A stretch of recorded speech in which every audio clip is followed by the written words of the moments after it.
Chers frères et sœurs, une fois de plus, bonjour. Aujourd'hui, je reviens à vous pour mettre à votre connaissance l'information capitale pour laquelle la TBC, ou encore la pièce qui vaut des milliards, est une monnaie virtuelle qui bouscule non seulement les fondements de la finance internationale, mais aussi elle est un vecteur de révolution économique, surtout pour tous ceux qui veulent expérimenter une nouvelle forme de richesse. Déjà, je peux dire que la société de connaissance et du savoir a créé les mutations des besoins humains, ainsi que la façon de les adresser et de les satisfaire.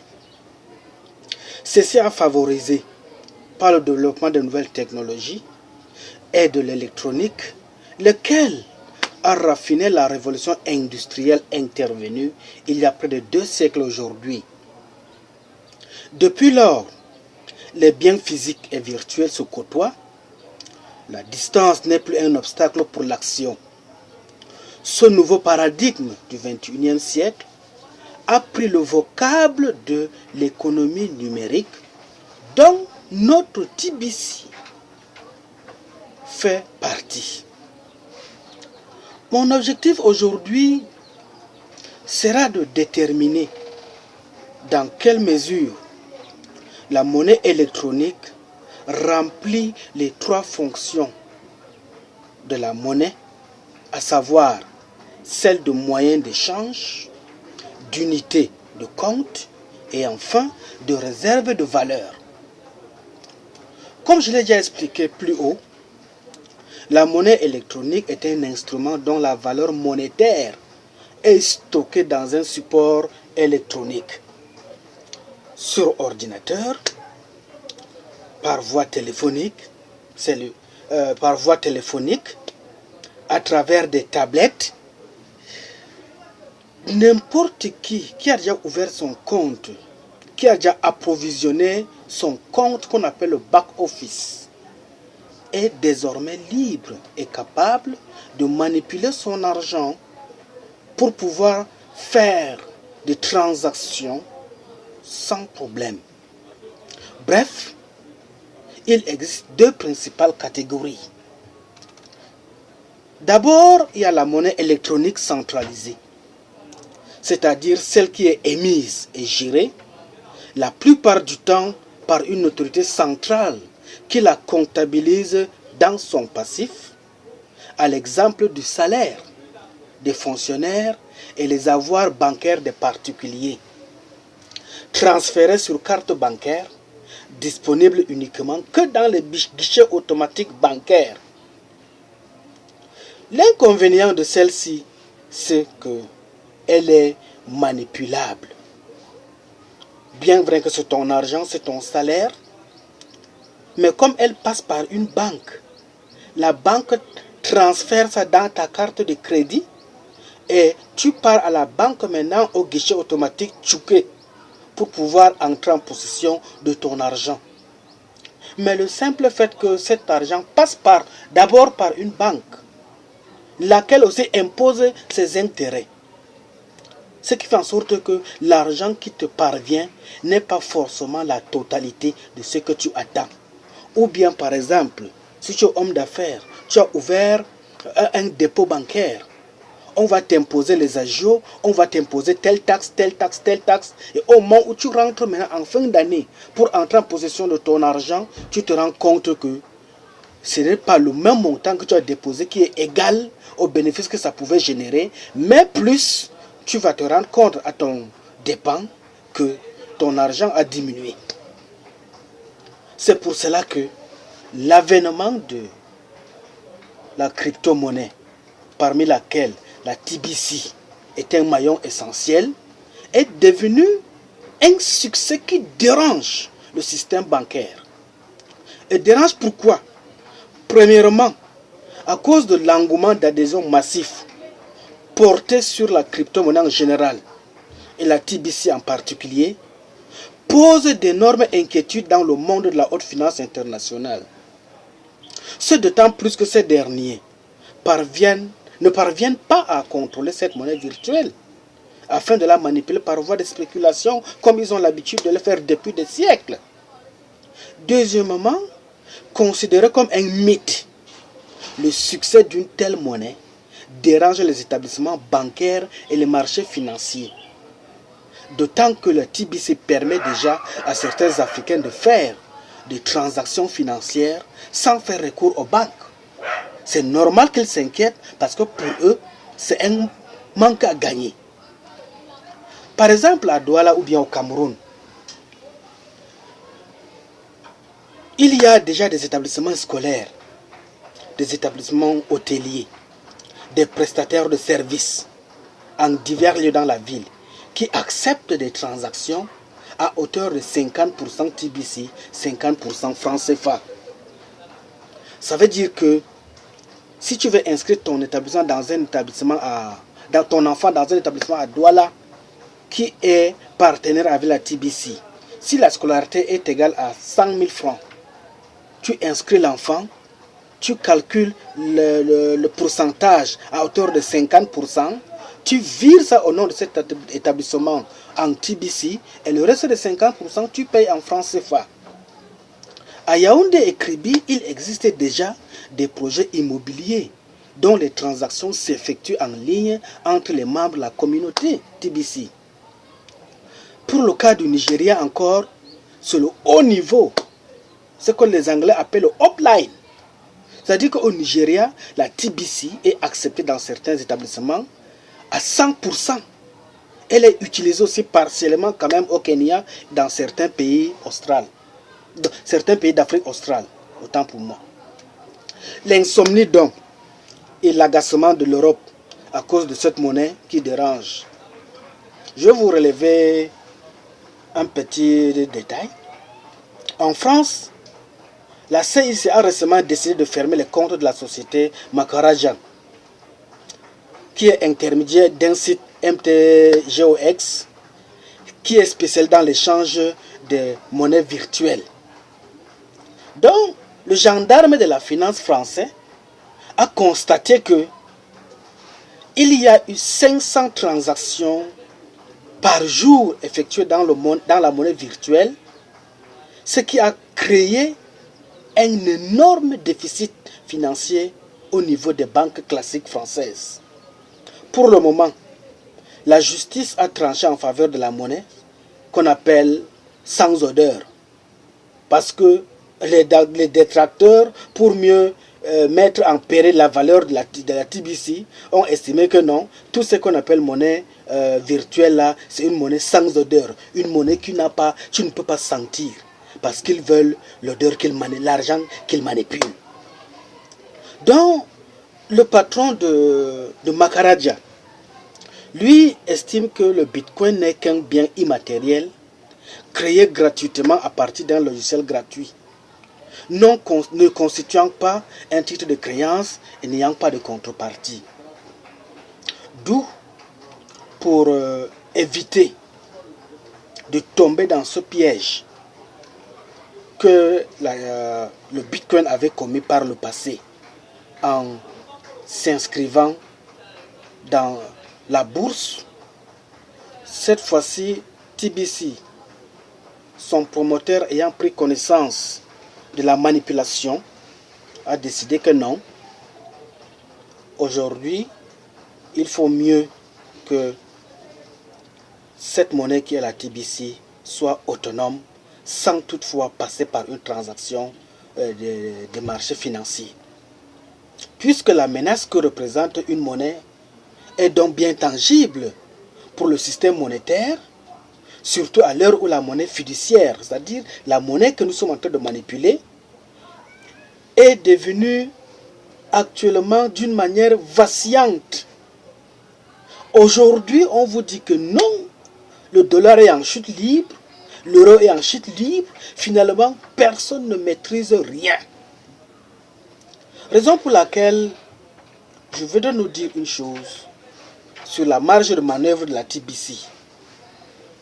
Si la quantité de l'or, qui est la base, ou bien la source des spéculations, est finie, ou a des limites, La TBC, elle, peut être générée à l'infini et peut donc concurrencer les autres monnaies sur le terrain à tous les niveaux. Raison pour laquelle, à travers le blockchain, qui est la chaîne de blocs, c'est-à-dire le serveur central, où toutes les convergences des comptes des individus est située, cette monnaie ne sera jamais cotée en bourse, afin d'échapper aux manipulations et ingérences diverses. Mais pour le pouvoir de sa force, cela réside dans le lien solide de ses membres qui constituent une communauté planétaire. À travers le monde, l'ensemble de la communauté, l'ensemble des adhérents de la TBC fait sa force. Le revers très brillant de la médaille, ça ne manque jamais. Les monnaies virtuelles font peur aux monnaies réelles en cours et revêtent un aspect révolutionnaire en échappant au contrôle des systèmes bancaires et étatiques. Alors, quelqu'un m'a posé la question ces jours-ci. Est-ce que la monnaie virtuelle ou bien est-ce que TBC et le franc CFA mènent-ils le même combat contre la pauvreté? J'ai dit non. Non et au grand jamais non. Toute monnaie virtuelle peut être convertible en devise courante en vue de fluidifier certains pouvoirs d'achat et besoins élémentaires. Il faut savoir que tandis que les défauts de la monnaie classique que nous utilisons nous soumet à un taux d'intérêt parfois au-delà de nos moyens, juste parce qu'elles sont soumises à la spéculation, ne peuvent pas échapper à l'inflation et peuvent donc être dévaluées du jour au lendemain. Aujourd'hui, nous voici, on nous a donné le franc CFA à 50 francs, se monter à 100 francs. Lorsqu'ils sont entrés dans la zone euro, on nous a basculé sous leur diktat à raison de 650 francs. Ces derniers mois, les médias parlent que pour les pays de la zone franc, ils risquent d'avoir dévaluation du franc CFA. Imaginez si on nous impose encore un autre plus sur les 650 dont nous souffrons déjà avec. Comment pourra-t-on nous en sortir, chers frères et sœurs? C'est pourtant donc l'innovation différentielle avec la TBC par rapport au franc CFA, c'est que la TBC est basée sur un système de communion mutuelle de ses membres qui partagent les états de service en interne. C'est-à-dire que si j'ai un terrain ou une voiture à vendre ou à acheter, je pose d'abord le problème au sein de la communauté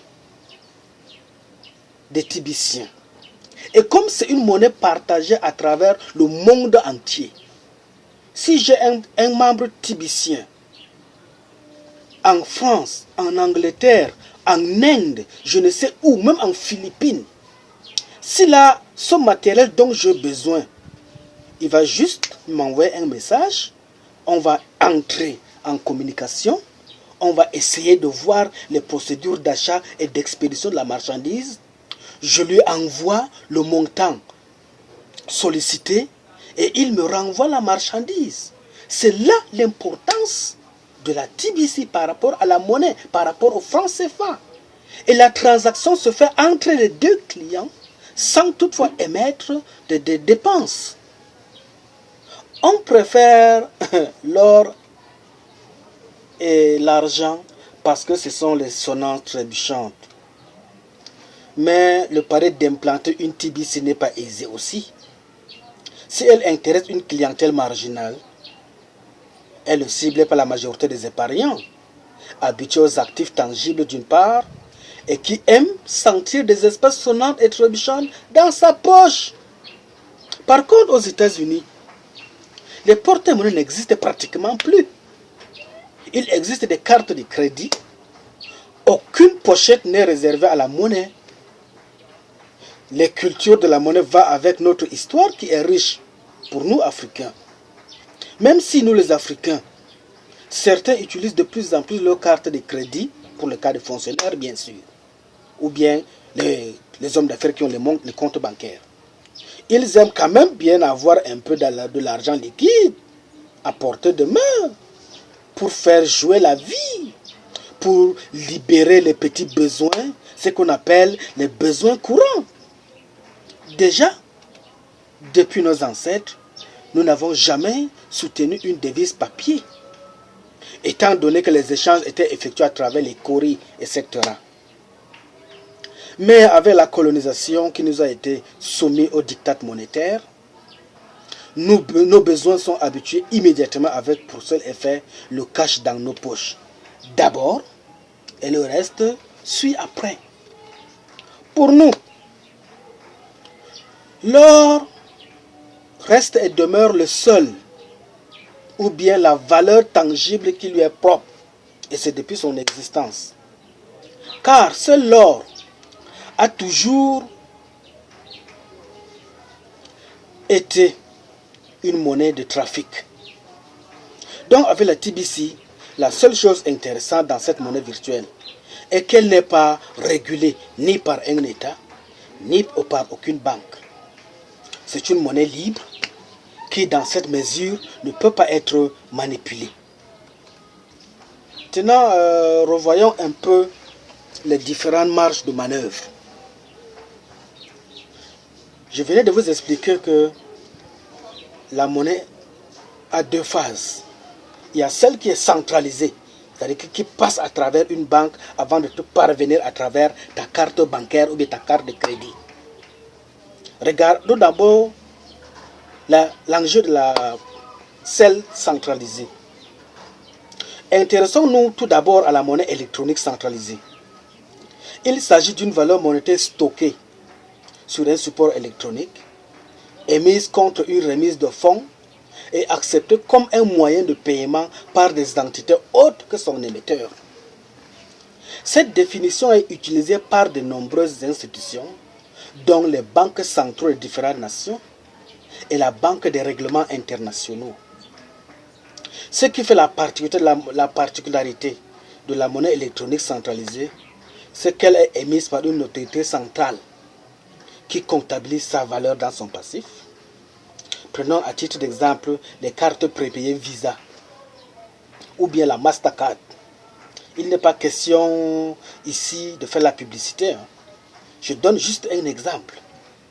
Un consommateur peut employer une telle carte pour juste acheter un bien ou un service à l'émetteur. Il peut également se procurer des biens et services auprès d'un tierce parti qui sera ensuite remboursé par l'émetteur.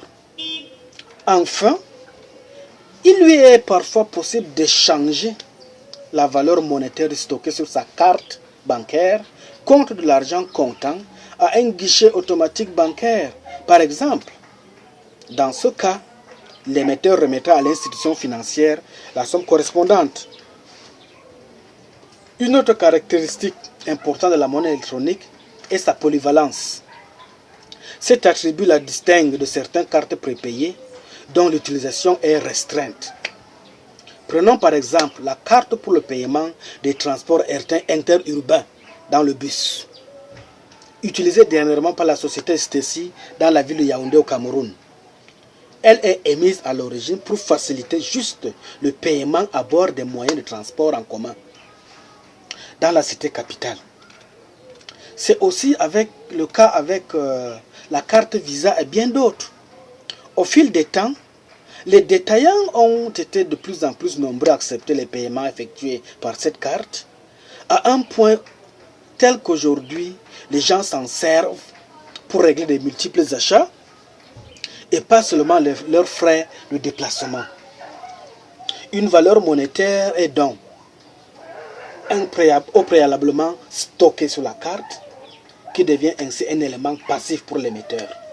Ensuite, elle peut être utilisée dans de nombreux commerces de détail et moyens de transport, ce qui fait d'elle un mode de paiement polyvalent. Mais ces monnaies sont effectivement centralisées. C'est ta monnaie, c'est ton argent, c'est ton droit. Mais elle est dirigée par quelqu'un d'autre au-dessus de toi, dont tu ne peux donner l'ordre. Car elles sont gérées par une firme ou une entité particulière. Toutefois, elles ne sauraient être considérées comme de véritables monnaies électroniques, puisqu'elles sont destinées à servir exclusivement au sein de leur plateforme d'origine. Elles ne sont donc généralement acceptées que par des parties autres que leurs émetteurs. Si une banque accepte la carte Visa, elle ne peut prendre que la carte Visa. Or, en termes de monnaie électronique, il y a plusieurs autres formes de charges dans les cartes.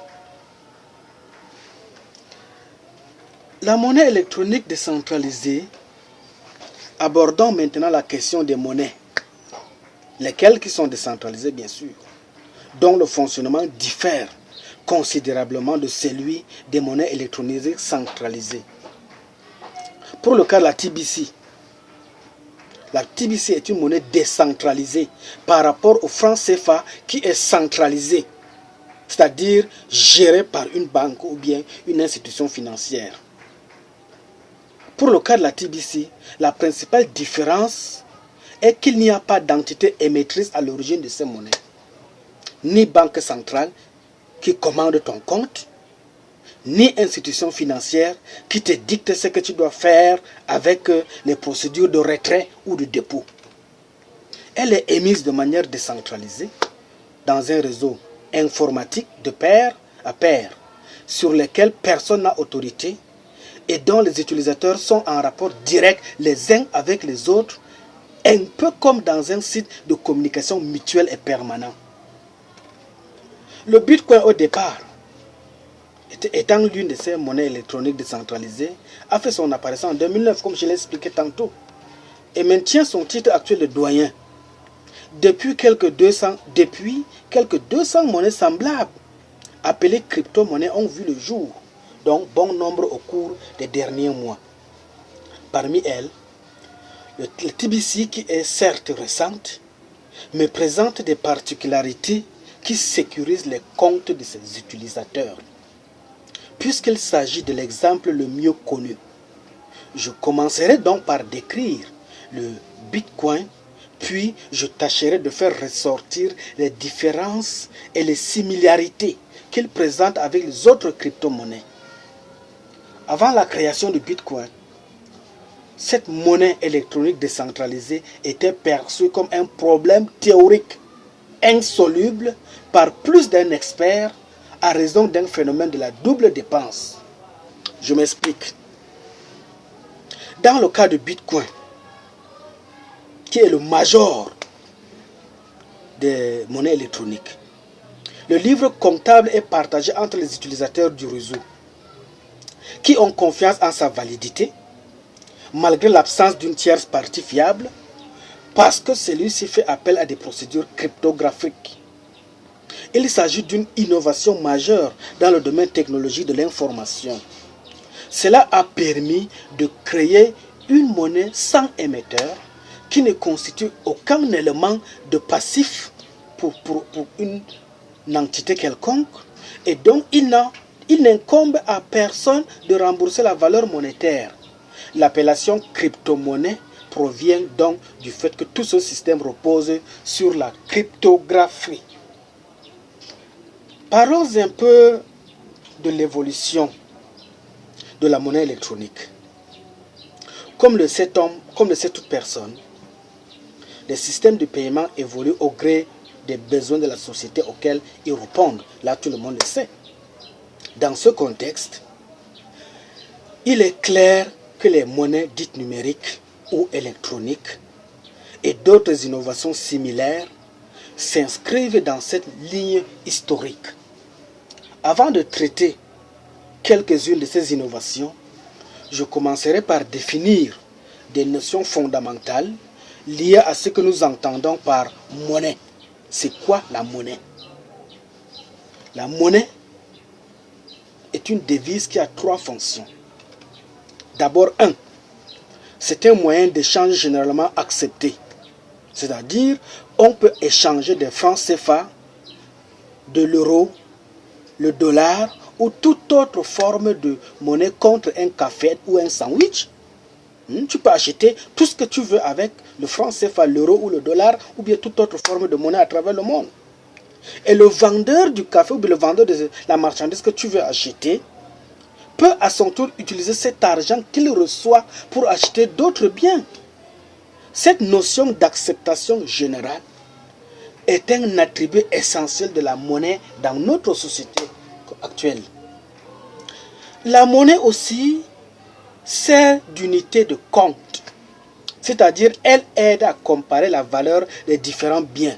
Par exemple, le coût d'une marchandise varie selon l'évolution des bourses. Un beignet ou bien un pain qui coûte 125 à Yaoundé au Cameroun n'est pas le même prix qu'en France.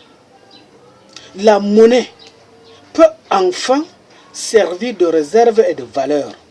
C'est-à-dire qu'on peut déposer de l'argent sur son compte en banque et être sûr qu'une fois qu'on la retirera, il aura à peu près le montant du pouvoir d'achat. Nous connaissons tous très bien que la monnaie au sens large du classique, c'est-à-dire les pièces et les billets de banque. Quand on parle de monnaie, il est question de pièces et de billets de banque. Et lorsqu'on parle de dollars, de l'euro ou de franc CFA, c'est ce qui nous vient d'abord à l'esprit, ce sont l'argent, c'est l'argent frais. Autrefois, c'était en papier. Ces billets demeurent un moyen de paiement prisé par nous tous. Au cours des 20 dernières années, la valeur des billets en circulation a progressé à peu près au même rythme que celui de l'économie. En dépit de la croissance des paiements électroniques, l'argent comptant garde donc toute son importance. Dans le système financier moderne, dans le dépôt à vue.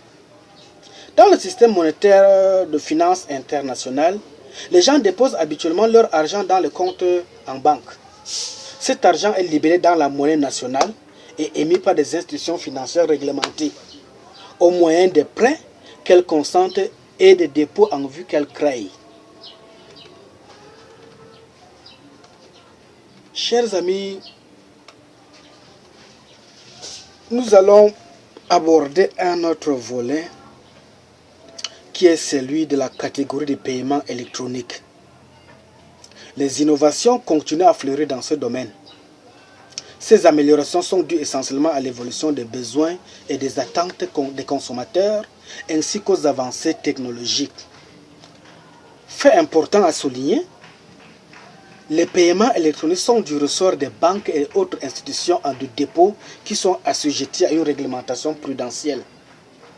La monnaie électronique, par contre, apporte une parenthèse sur les paiements électroniques. Permettez-moi d'entrer dans le vif du sujet de notre exposé et faire une petite synthèse. C'est-à-dire, comparativement au paiement électronique, la monnaie dont fait partie la TBC consiste en une valeur monétaire authentique qui est stockée sur un support électronique comme un ordinateur, un téléphone portable, une tablette ou encore un serveur. C'est-à-dire, c'est ton argent, elle est dans ton téléphone. Tu peux manipuler ton téléphone et utiliser l'argent que tu veux. Raison pour laquelle la TBC a été mise au point et croît actuellement pour des raisons qui tiennent à des facteurs relevant aussi bien de la demande que de l'offre.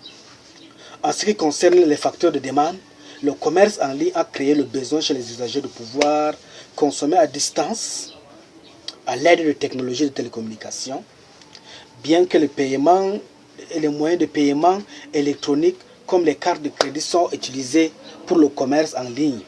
Ils ont plusieurs inconvénients possibles, par exemple. Ils sont peu pratiques, les frais sont élevés et il y a des risques potentiels sur le plan de sécurité tels que la cybercriminalité. Ceci étant, TBC s'inscrit dans une plateforme de facilitation à ses membres de par le monde. Elle permet aux consommateurs de payer leurs achats sur Internet sans avoir à communiquer des renseignements financiers personnels aux vendeurs. De plus, la monnaie électronique de TBC est de nature à rendre les paiements plus efficients et moins chers, en particulier celles souvent émises par institutions entre les membres. Alors, quelle est l'importance de cette innovation dans l'économie? Une étude réalisée sur la monnaie en général a montré que deux innovations en particulier représentaient 3% du volume et environ 2% de la valeur de l'ensemble des transactions. Ces proportions relativement faibles ont peut-être augmenté depuis. C'est pourquoi les banques s'emploient présentement à actualiser les résultats de leurs études. Par comparaison, les consommateurs de pays où les systèmes de paiement ne sont pas aussi bien développés ont besoin de trouver des modes de paiement différents qui les arrangent, qui leur paraissent souples, ce qui donne lieu à des innovations dans le domaine de la monnaie électronique. Au Cameroun, il y a de cela 1 ou 2 ans, on nous a apporté un nouveau système de paiement ou bien de transaction à travers la mobile money. C'est l'exemple de cette valeur que la TBC est en train de s'inscrire sur cette voie. Mais seulement, elle est très loin de Orange Money parce que Orange Money n'est pas une banque. Orange Money, c'est juste une procédure de transaction. Alors, chers frères, chers amis, je vous remercie de votre attention. J'ai toujours dit que ma contribution relève d'un volet pédagogique, c'est-à-dire apporter à votre disposition quelques éclairages, quelques précisions sur la crypto-monnaie en général et de Billion Coin en anglais qui signifie en français la pièce qui vaut des milliards, afin que toi et moi, tous ensemble, puissions unir nos forces, unir nos énergies, partager nos expériences afin d'entrer dans ce monde virtuel qui est en train de révolutionner le monde. Ce n'est qu'une phase du début. Au fur et à mesure qu'on évolue, je vous apporterai encore des éclaircissements sur d'abord la monnaie en général. Ce franc CFA, il est né comment? Il existe comment? Pourquoi, depuis que nos pays sont souverains, disent-ils, mais pourquoi ces pays souverains ne parviennent pas à nous faire sortir de la pauvreté? C'est autant des éléments d'explication et d'information que je porterai à votre connaissance. Mais pour aujourd'hui, je prends congé de vous. Je vous reviendrai dans un bref délai. Je vous remercie pour votre attention.